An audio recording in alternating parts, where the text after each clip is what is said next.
నమస్తే, welcome to our channel. Pushpa 2 the rule movie rule చేస్తోందనే చెప్పుకోవచ్చు. ఫస్ట్ నుంచి అసలు సినిమా అనుకున్నప్పటి నుంచి కూడా 1 అయిపోయినప్పటి నుంచి కూడా దీని గురించి బజ్ ఎక్కువగా ఉంది. ఇంకా ఎప్పుడైతే టీజర్, ట్రైలర్ ఇలా పుష్ప పలానా డేట్‌లో అనుకోక ముందు నుంచి కూడా కొన్ని సిట్యుయేషన్స్‌లో పుష్ప 2 పేరు వినిపిస్తూనే ఉంది. సో, ఇది వివాదాలతోనే మొదలైంది. వివాదాలతోనే ఎండ్ అవుతుందా అననే అనిపిస్తోంది. ఎందుకంటే ఇప్పటికీ శ్రీతేజ ఇంకా కోలుకోలేదు. అటు కొన్ని సద్దుమణుగుతున్నాయి అనుకున్న తరుణంలో రోజుకొకటి కొత్తది వస్తూనే ఉంది.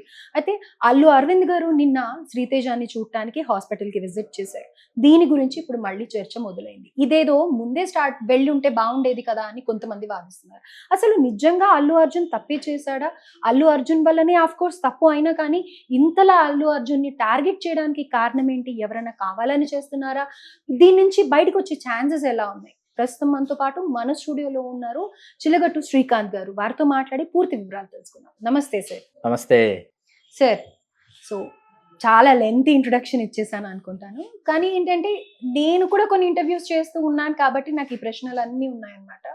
నిజంగానే అల్లు అర్జున్ అఫ్‌కోర్స్ అక్కడికెళ్ళడం తప్పు. అక్కడ అనుకోని సంఘటన జరిగింది. కానీ అల్లు అర్జున్‌ని ఒకటేసారి అందరూ అటాక్ చేసినట్టుగా ప్రతి ఒక్కళ్ళు ఆయన గురించి మాట్లాడుతూ ఉన్నారు. అలాగే అల్లు అరవింద్ గారు కూడా నిన్న శ్రీతేజని వెళ్లి సందర్శించొచ్చారు. రైట్. ఫ్యామిలీని కలిసేసి వచ్చారనుకోవచ్చు, డాక్టర్స్‌ని కలిసేసి వచ్చారనుకోవచ్చు, ఏదైనా. అయితే ఇదేదో కొంచెం ముందే చేసి ఉండొచ్చు కదా అన్న టాక్ వినిపిస్తోంది. ఎందుకని ఆయన ముందు వెళ్ళలేకపోయారు? ప్రియా గారు ఇప్పుడు ఇక్కడ ఏంటంటే అల్లు అర్జున్ గారు థియేటర్‌కి వెళ్ళడం తప్పు అని నిర్ధారించినటువంటి వారు ఎవరు అన్నది ఇక్కడ ముందుగా ఒక అంశం మనం ఇక్కడ తీసుకోవాలి. ఎందుకంటే థియేటర్ వాళ్ళు మేము రావద్దని చెప్పామని ఒకసారి చెప్తున్నారు. తర్వాత గత 30 సంవత్సరాలలో చాలాసార్లు అల్లు అర్జున్ గారి ఆ థియేటర్‌కి రకరకాల సందర్భాలలో ఆయన సినిమాలు విడుదలైనప్పుడు కావచ్చు, ఇతర హీరోల సినిమాలు విడుదలైనప్పుడు కావచ్చు, గతంలో చిరంజీవి గారి సినిమాలు విడుదలైనప్పుడు కావచ్చు ఆ థియేటర్‌కి వచ్చిన సందర్భాలు ఉన్నాయి. అల్లు అర్జున్ గారు ఏమనుకున్నారంటే థియేటర్ వాళ్ళు భద్రతా కారణాలని వాళ్ళు చాలా పటిష్టంగా ఏర్పాటు చేసుంటారని తన వ్యక్తిగత భద్రత ఎవరైతే ఉన్నారో భద్రతా సిబ్బంది వాళ్ళతో అల్లు అర్జున్ గారు థియేటర్ దగ్గరికి వెళ్ళటం జరిగింది. థియేటర్ వాళ్ళు కూడా వాళ్ళు అంతే స్థాయిలో భద్రతా సిబ్బంది, ఎందుకంటే సో మెనీ బౌన్సర్స్ని వాళ్ళు కూడా ఏర్పాటు చేసి ఉన్నట్లయితే కొంత మనకు అక్కడ పరిస్థితి అదుపులో ఉండేది అని అనిపించింది. ఎందుకంటే అక్కడ ఆ తర్వాత జరిగినటువంటి ఏం జరిగింది, ఎలా జరిగి ఉంటుందన్నది ఒకసారి మనం ఒక అవలోకనం చేసిన తర్వాత, సరే పోలీసులకి మేము ఇన్ఫార్మ్ చేసామని థియేటర్ వాళ్ళు చెప్తున్నారు. పోలీసులు వచ్చేసి మేము రావద్దు, హీరోయిన్లని ఎవరిని రావద్దని చెప్పామని మేము థియేటర్ వాళ్ళకి చెప్పామని వాళ్ళు చెప్తున్నారు. ఇప్పుడు ఇక్కడ ఇదేంటంటే ఇది ఒక యాక్సిడెంట్.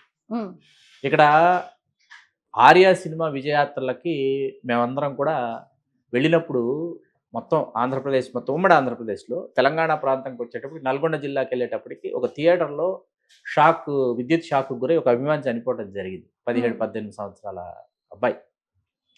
అది థియేటర్ భద్రతా వైఫల్యం అయినప్పటికీ తర్వాత విజయాత్రల్ని రద్దు చేసుకుని అల్లు అర్జున్ గారు, దిల్ రాజు గారు, సుకుమార్ గారు, బన్నీవాస్ గారు అందరం ఉన్నాం. మైసెల్ఫ్, అల్లు శిరీష్ అందరం ఉన్నాం. అందరం మార్చురీకి వెళ్ళి ఆ తల్లిని ఎవరైతే ఉన్నారో ఆ తల్లి తండ్రుల్ని పరామర్శించి అంత్యక్రియలు మొత్తం నిర్వహించి ఆ తర్వాత కుటుంబానికి, ఎందుకంటే కొడుకుని కోల్పోయిన కుటుంబానికి అల్లు అర్జున్ గారు, ఆ థియేటర్ సిబ్బంది, డిస్ట్రిబ్యూటర్స్, దిల్ రాజు గారే డిస్ట్రిబ్యూషన్ తెలంగాణ నిర్మాత కూడా ఆయన అందరం కలిసి వాళ్ళు ఒక మొత్తాన్ని కుటుంబానికి అప్పుడు అందజేయడం జరిగింది. అలా జరుగుతుందని ఊహించి ఎవరు అక్కడికి వెళ్ళరండి.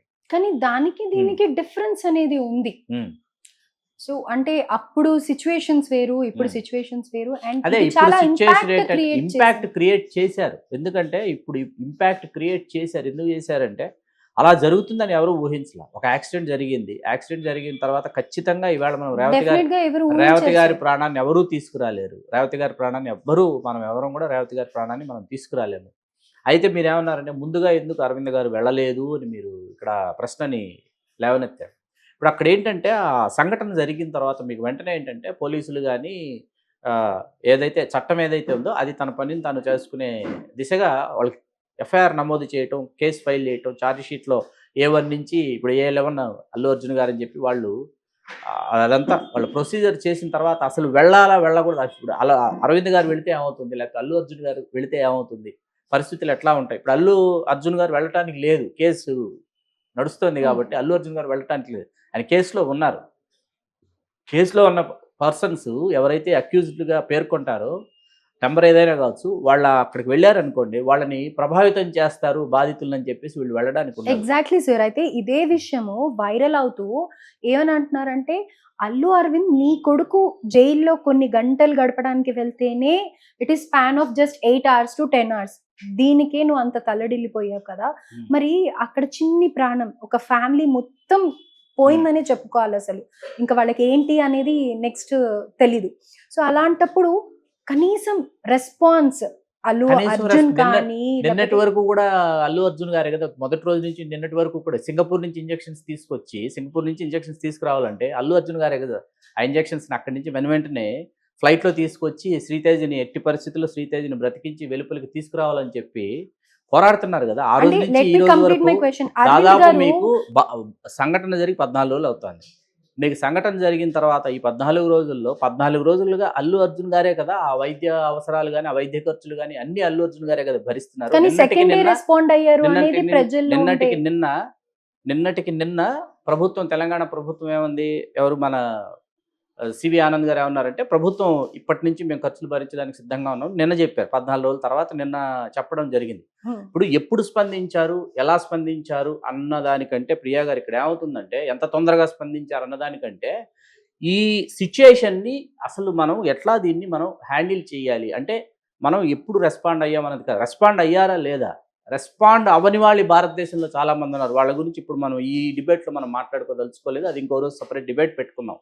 మీకు నేను చాలా ఇన్పుట్స్ ఇస్తా, దాని గురించి మనం మాట్లాడుకుందాం. ఎంత బాధ్యతారాహిత్యంతో ఇదే సినిమా పరిశ్రమలో ఎంత బాధ్యతారాహిత్యంతో కోట్ల రూపాయల రెమ్యునరేషన్స్ తీసుకుంటూ ప్రకృతి వైపరీత్యాలు సంభవించినప్పుడు ఏమాత్రం బాధ్యతగా లేనటువంటి వాళ్ళ గురించి మనం డిబేట్ పెట్టుకున్నాం. ఇప్పుడు ఇక్కడ వెంటనే అల్లు అర్జున్ గారు ప్రతిస్పందించారు, అల్లు అరవింద్ గారి కుటుంబం స్పందించింది, అల్లు అరవింద్ గారు వెళ్ళి నేను శ్రీతేజ్ని పరామర్శించడం, అది కూడా ఏంటంటే న్యాయ నిపుణుల సలహాలు తీసుకునే వెళ్లాల్సి ఉంటుంది.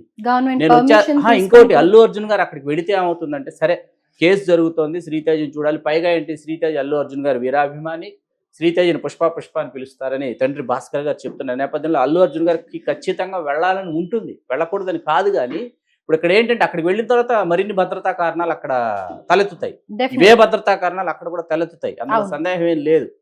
అల్లు అర్జున్ గారు ఇవాళ సాధారణమైన వ్యక్తి కాదు. 2,000 కోట్ల రూపాయలు ఇవాళ రెవెన్యూ జనరేట్ చేస్తున్నటువంటి ఒక సినిమా తాలూకు కథానాయకుడు ఆయన భారతదేశంలో. ఇప్పుడు ఆయన వెళ్తానంటే వేలం వెర్రిగా అభిమానులు చూడటానికి వస్తారు. ఇక్కడ ఏంటంటే వైఫల్యం అంటే ఏంటంటే, నా వ్యక్తిగత సిబ్బందితో పాటు ప్రభుత్వం కూడా మీరు భద్రతా కారణాలు పర్యవేక్షించాలి. సినిమా యాక్టర్ అయినంత మాత్రాన, మీరు సినిమా హీరో అయినంత మాత్రాన మీ భద్రతా కారణాలు మాకు సంబంధం లేదు, మేము బాధ్యత వహించమని ప్రభుత్వం అంటే అది ప్రభుత్వ వైఫల్యం. ఏ ప్రభుత్వం అయినా కావచ్చు, ఏ రాష్ట్రంలో అయినా, ఏ హీరోకైనా ఆ ప్రభుత్వ వైఫల్యం. ఇవాళ హీరో విజయ్ గారు ఉన్నారు తమిళ్లో, అట్లాగే తెలుగుకి వచ్చేటప్పటికి అల్లు అర్జున్ గారితో మొదలు పెడితే 5-6 మనకు అగ్రకథానాయకులు మనకి ఇక్కడ కనిపిస్తారు.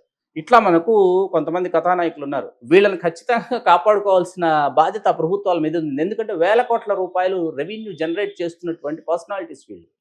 మీరు ఒక ఇండస్ట్రియలిస్టో, లేకపోతే ఒక ఎంటర్ప్రెన్యూరో, లేకపోతే ఒక బిజినెస్ మ్యాన్, వాళ్ళు వచ్చేటప్పటికి వాళ్ళకు మీరు ఎక్కడ లేనటువంటి అటెన్షన్ మీరు పే చేస్తారు. ఎందుకు అటెన్షన్ పే చేస్తారంటే, వాళ్ళ వల్ల రెవెన్యూ జనరేట్ అవుతుంది, వాళ్ళ వల్ల ట్యాక్సెస్ వస్తున్నాయి కాబట్టి, వాళ్ళ ట్యాక్స్ హైలీ ట్యాక్స్ పేయర్స్ కాబట్టి వాళ్ళ పట్ల వీళ్ళకి ఆ కన్సర్న్ ఉంటుంది. గవర్నమెంట్కి ఎప్పుడు ఆ కన్సర్న్ ఉంటుంది. అది సినిమా పరిశ్రమలో ఉన్న వాళ్ళ మీద కూడా చూపించండి, దర్శకుల మీద, నిర్మాతల మీద, హీరోల మీద అని ఎందుకు చెప్తున్నామంటే, వీళ్ళని దయచేసి ఏదో వీళ్ళు వేరే గ్రహం నుంచి వచ్చారు, లేకపోతే వీళ్ళు వేరే ఏదో లోకం నుంచి వచ్చారు, వీళ్ళకి ఏదైనా ఒక ఇబ్బంది కలిగితే వీళ్ళని మరింత ఇబ్బంది పెట్టాలి, వీళ్ళకి ఏదైనా ఇటువంటి అసౌకర్యాలు కలిగినప్పుడు వీళ్ళని ఎంత ట్రోల్ చేస్తే బాగుంటుంది, వీళ్ళని ఎంత వెంటాడితే బాగుంటుంది అనేటటువంటి ఉన్మాదులు తయారయ్యారు. వాళ్ళు సోషల్ మీడియాలో కావచ్చు, సమాజంలో కావచ్చు. ఇక్కడ ఎందుకు నేను చెప్తున్నానంటే, వెంటనే స్పందించారా, మరుసటి రోజు స్పందించారు కదా.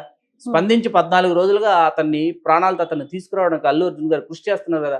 ఈ పాజిటివ్ అంశాలను ఎవరు మాట్లాడకుండా, ఈ పాజిటివ్ టాపిక్స్ ఎవరు పెట్టకుండా, ఎంతసేపు నెగిటివ్ ర్యాట్ టాక్స్ రన్ చేస్తూ, మరీ ముఖ్యంగా సోషల్ మీడియాలో చూస్తే ఎంత ఉన్మాదం అంటే, అసలు కనీ విని ఎరుగని ఉన్మాదం, కొంతమంది ఉన్మాదులు చేస్తున్నటువంటి చర్యలు, వాళ్ళు చేస్తున్నటువంటి ప్రేలాపలను చూస్తే సమాజం ఇంత అమానవీయంగా తయారైందా. ఇక్కడ జరిగింది ఒక యాక్సిడెంట్ అని చెప్తుంటే, వేళ ఇది ఒక యాక్సిడెంట్ అండి. ఇప్పుడు ఎవరు అది కావాలని చేస్తారా? ఎవరైనా జరగాలని కోరుకుంటారా? ఎవరూ జరగాలని కోరుకోరండి, ఎవరు జరగాలని కోరుకోరు. ఆ బాధ హీరో కానీ, డైరెక్టర్ కానీ, ప్రొడ్యూసర్స్ కానీ ఇవాళకి ఆ పెయిన్ తీసుకుంటున్నారు. ఎందుకంటే వాళ్ళు సక్సెస్ని ఎంజాయ్ చేయడం పక్కన పెట్టండి.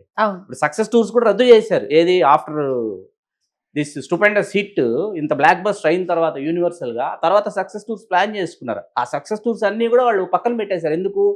ఇటువంటి ఒక సంఘటన, దుస్సంఘటన జరిగింది, జరగకూడనటువంటి సంఘటన జరిగింది. జరిగినప్పుడు మానవత్వం ఉన్నటువంటి వాళ్ళగా మనం దీన్ని బాధ్యతగా తీసుకుని మనం సక్సెస్ టూర్స్ రద్దు చేసుకుందాం అని చెప్పి పుష్ప 2కి సంబంధించిన సక్సెస్ టూర్స్ అన్ని వాళ్ళు రద్దు చేసుకుని వాళ్ళు శ్రీతేజ్ని ఏ విధంగా అయినా సరే ప్రాణాలతో అతను బయటికి తీసుకురావాలని అవసరమైనటువంటి అత్యున్నతమైనటువంటి వైద్య సౌకర్యాలు కూడా అతనికి అందించి అతన్ని వెలుపలికి తీసుకురావాలని ప్రయత్నిస్తుంటే మీరు వెళ్ళలేదు, నువ్వింకా వెళ్ళలేదు, నువ్వింకా వాళ్ళ ఇంటికి ఎందుకు వెళ్ళలేదు అంటే, ఇప్పుడు ఆయన వెళ్తారు. ఇప్పుడు భాస్కర్ గారిని పరామర్శించడానికి ఆ తల్లి లేనటువంటి ఆ అమ్మాయి ఉంది, ఆ అమ్మాయిని పరామర్శించడానికి ఆ ఇంటికో ఆ కాలనీకో అపార్ట్మెంట్కో వెళతారు. అక్కడ భద్రతా కారణాలు ఈయన వ్యక్తిగత సిబ్బందితో పాటు ప్రభుత్వం కూడా తీసుకోవాలి కదా. అక్కడ ఇంకేదైనా దుస్సంఘటన జరిగితే, జరగకూడని సంఘటన జరిగితే అందుకని ఆగిపోతున్నారు తప్ప ఇంటికి పిలిపించుకొని పరామర్శిస్తారు. ఖచ్చితంగా రేపు మధ్యంతర బెయిల్ తర్వాత రేపు ఏమవుతుంది, సుప్రీంకోర్టు దాకా వెళ్తుంది పరిస్థితి, అటువంటి పరిస్థితి ఏర్పడుతుందని అంటున్నారు. ఏం జరుగుతుందో చూద్దాం. మనం చూడకుండా మనం మాట్లాడటానికి కొన్ని మనం చెప్పడానికి బాగోదు.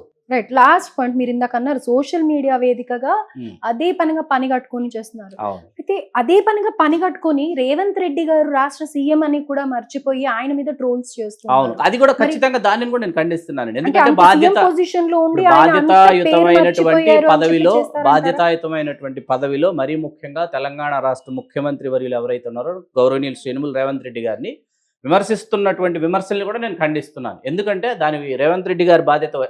ఇప్పుడు రేవంత్ రెడ్డి గారు తర్వాత అరెస్ట్ అయిన తర్వాత ఆయన అందుబాటులో లేకుండా ఢిల్లీలో ఉండటం, ఆ తర్వాత ఏమైందంటే రేవంత్ రెడ్డి గారు చేసినటువంటి వ్యాఖ్యలు ఒక్కసారిగా అభిమానుల్లో వాళ్ళకి ఆగ్రహావేశాలు కట్టలు తెంచుకున్నాయి. ఎందుకంటే సంజయ్ దత్ గారితోనూ సల్మాన్ ఖాన్ గారితోనూ అల్లు అర్జున్ గారిని పోలుస్తూ ఆయన వ్యాఖ్యలు చేసింది. ఎందుకంటే సంజయ్ దత్ గారు టాడా కేసులో ఇన్వాల్వ్ అయ్యి ఉన్నారు హిమ్సెల్ఫ్. కొన్ని సంవత్సరాల పాటు జైల్లో ఆయన ఖైదీగా ఉన్నారు. ఇది సంజయ్ దత్ గారు. సల్మాన్ ఖాన్ గారు కృష్ణ జింకల ఆ కేసులో సల్మాన్ ఖాన్ గారు డైరెక్ట్లీ ఇన్వాల్వ్డ్. ఇన్ఫాక్ట్ ఒకటే కేస్ కదా పెట్టారు సల్మాన్ ఖాన్. అదే అక్కడికే వస్తున్నా. ఇప్పుడు ఏంటంటే వాళ్ళు క్రైమ్ లో డైరెక్ట్లీ వాళ్ళు ఇన్వాల్వ్డ్ అండి. ఫర్ యువర్ కైండ్ ఇన్ఫర్మేషన్, వాళ్ళు క్రైమ్ లో డైరెక్ట్ గా ఇన్వాల్వ్ అయి ఉన్నారు. ఇన్వాల్వ్ అయిన వాళ్ళతో మీరు అల్లు అర్జున్ గారిని మీరు ఎట్లా పోలుస్తారు? అక్కడ జరిగింది ఒక యాక్సిడెంట్. ఇప్పుడు ఒక హంతకుడిగా లేకపోతే ఒక క్రిమినల్ గా మీరు అల్లు అర్జున్ గారిని మీరు సంబోధిస్తూ ఈ తెలంగాణ భూభాగంలో ఈ తెలంగాణ రాష్ట్ర నడిబొడ్డున జీవిస్తున్నటువంటి ఇంత స్టార్డమ్ వచ్చినటువంటి ఒక ఐకాన్ స్టార్ అల్లు అర్జున్ గారు ఈ రాష్ట్రంలో మీ రాష్ట్రంలో ఆయన తెలంగాణ పౌరుడిగా తెలంగాణ వారసత్వాన్ని ఇక్కడ ఆయన కొనసాగిస్తూ ఆయన ఇంత పెద్ద స్టార్ హీరో, యూనివర్సల్ హీరో ఇవాళ ఇక్కడ ఉన్నందుకు మీరు ఆయనని ఏదో విధంగా మీరు ఆయనని ఈ సమస్యలో నుంచి ఆయన ఎలా బయటపడతాడని చెప్పి మీరు అనునయ వాక్యాలు చెప్పడమో లేకపోతే చట్టం తన పని తాను చేసుకుపోతున్నటువంటి దిశగా ఇది ఆయన అరెస్ట్ అనేది చాలా బాధాకరమైన విషయం అండి. అక్యూజ్డ్ 11ని మీరు తీసుకువెళ్ళినటువంటి క్రమం ఏదైతే ఉందో, మీరు ఆయన అరెస్ట్ చేసి తీసుకువెళ్ళినటువంటి క్రమం, ఆ తర్వాత మీకు మధ్యంతర బెయిల్ వచ్చింది. మధ్యంతర బెయిల్ తాలూకు ఏదైతే జడ్జిమెంట్ కాపీ ఉందో అది టైప్ చేయడం ఆలస్యమైంది. టైప్ చేసినటువంటి ఆ కాపీ మెయిల్ చేసిన తర్వాత జైల్లో సర్వర్స్ డౌన్ అయి ఉన్నాయి, మాకు లేటుగా మెయిల్ వచ్చింది కాబట్టి ఆ టైం అయిపోయింది కాబట్టి ఖచ్చితంగా ఆయన బ్యారక్లో ఉండాలని చెప్పారు. ఆయన ఖచ్చితంగా మంజీరా బ్యారక్లో ఉండటం జరిగింది. ఇక్కడ ఎవరు చట్టాన్ని ఎవరు ఉల్లంఘించలా. వచ్చేసింది అయిపోయింది కాబట్టి నేను వెళ్ళిపోతానని ఆయన రాత్రంతా ఉండాలంటే రాత్రంతా మంజీరా బ్యారక్లో ఉన్నారు, ఆయన లేరు అని అనటం లేదు. ఇక్కడ ఏంటంటే ఒక్క ఉదుటన మీకు ప్రపంచవ్యాప్తంగా ఇంత పెద్ద ఘన విజయం సాధించిన తర్వాత అంత ఘన విజయం సాధించినటువంటి హీరో మీ భూభాగంలో ఇక్కడ మీ రాష్ట్రంలో ఇక్కడ జీవిస్తున్నాడు. ఆయన మీకు అర్థమవుతుందని నేను చెప్పింది. మీరు అటువంటి ఒక హీరోని మీరు కాపాడుకోవాలంటే ఇప్పుడు ఈ కేసులో నుంచో లేకపోతే నిజంగా ఆయన వల్లే తప్పు జరిగిందని రేపు తీర్పు వచ్చింది అనుకోండి, దాని నుంచో మీరు బయటపడవేయమని ఎవరు ఇక్కడ చెప్పడం లేదండి. ఆ విధంగా ఎవరు మాట్లాడటం లేదు. కానీ మీరు నిజంగా ఒక క్రిమినల్ని ట్రీట్ చేస్తారో మీరు అట్లా ట్రీట్ చేస్తున్నారు. అయితే దీనికి ఇంటెన్షనల్ గా ఆయన ఇరికిచ్చారని అంటారా ఎవరన్నా? ఇంటెన్షనలా లేకపోతే నాన్ ఇంటెన్షనల్ అన్నది కాదండి. దీనికి చాలా కారణాలు ఉన్నాయి. ఈ చాలా కారణాలు మాట్లాడుకోవాలంటే మనం ఇంకొక 4 వారాలు ఎదురు చూద్దాం. 4 వారాల తర్వాత చాలా విషయాలు, సంక్రాంతి తర్వాత చాలా విషయాలు మాట్లాడుకుందాం మనం. Right sir, thank you so much.